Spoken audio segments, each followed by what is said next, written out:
হরিনাম, শঙ্খঘণ্টার মঙ্গলধ্বনি এবং জয় জগন্নাথ ধ্বনিতে মুখরিত হয়ে উঠল শিলচর।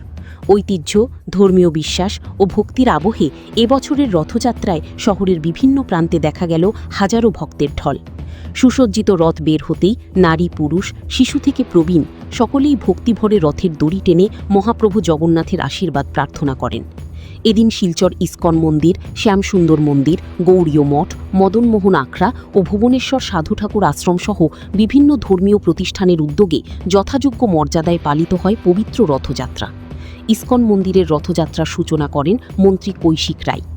বিশেষ পূজা, আরতি, কীর্তন ও মহাপ্রসাদের আয়োজনকে ঘিরে তৈরি হয় এক আধ্যাত্মিক পরিবেশ।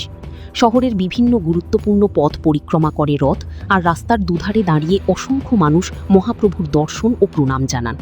কীর্তনের সুর, ঢাক করতালের তালি এবং রঙিন সাজে উৎসবের আবহে মেতে উঠে গোটা শহর। শোভাযাত্রা নির্বিঘ্ন করতে প্রশাসন, পুলিশ ও স্বেচ্ছাসেবকদের ছিল কড়া নজরদারি। ধর্মীয় উৎসবের গণ্ডি পেরিয়ে সম্প্রীতি, ঐতিহ্য ও সাংস্কৃতিক মিলনের এক অনন্য উৎসবে পরিণত হয় শিলচরের রথযাত্রা। ভক্তির বন্ধনে রথের দড়িতে হাজারো হাত যেন আবারও একসূত্রে বেঁধে দিল গোটা শহর।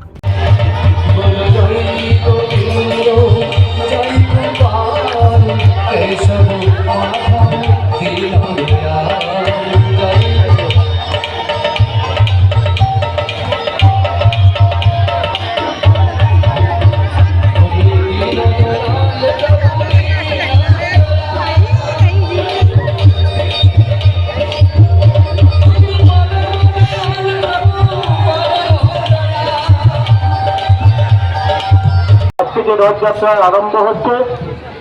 এখানে উপস্থিত আমাদের মাননীয় সভাপতি মহাশয়, এখানে উপস্থিত অতিথিবৃন্দ, ভক্তবৃন্দ, সবাইকে আমার শ্রদ্ধা জানাচ্ছি, নমস্কার জানাচ্ছি। একটা পূর্ণ দিনে আজকে আমরা এই রথযাত্রায় ভগবান শ্রীকৃষ্ণের এই জগন্নাথ প্রভু এই রথযাত্রায় আমরা সবাই আজকে অংশগ্রহণ করার জন্য এখানে উপস্থিত হয়েছি। আর আজকের দিনে আমি এখানে আমার শ্রদ্ধা জানাচ্ছি, প্রণাম জানাচ্ছি পরম পূজ্য প্রভুপাদের উদ্দেশ্যে, প্রভুপাদজির উদ্দেশ্যে, যিনি শ্রীকৃষ্ণের বাণীকে, শ্রীকৃষ্ণের এই সমস্ত বিশ্বে যেভাবে ছড়িয়ে দিয়েছিলেন, এবং এটার জন্য আজকের দিনে হাজার হাজার স্থানে, পৃথিবীর হাজার হাজার স্থানে লক্ষ লক্ষ লোক শুধু ভারতবর্ষ নয়, পৃথিবীর বিভিন্ন জায়গাতে, বিভিন্ন শহরে এই রথযাত্রায় অংশগ্রহণ করছেন। আর এই রথযাত্রার মাধ্যমে আমরা আমাদের নিজেদের মধ্যে যেভাবে ভ্রাতৃত্ববোধ, একে অপরের প্রতি যেভাবে বিশ্বাস, একে অপরের সঙ্গে যেভাবে ঐক্য, সেটাই প্রতিফলিত করে এই রথযাত্রা। আজকের দিনে আপনাদের সবাইকে এই পবিত্র রথযাত্রার আমি শুভেচ্ছা জানাচ্ছি, অভিনন্দন জানাচ্ছি এবং আমার প্রণাম জানিয়ে আমার সংক্ষিপ্ত বক্তব্য এখানেই শেষ করছি। হরে কৃষ্ণ, হরে কৃষ্ণ।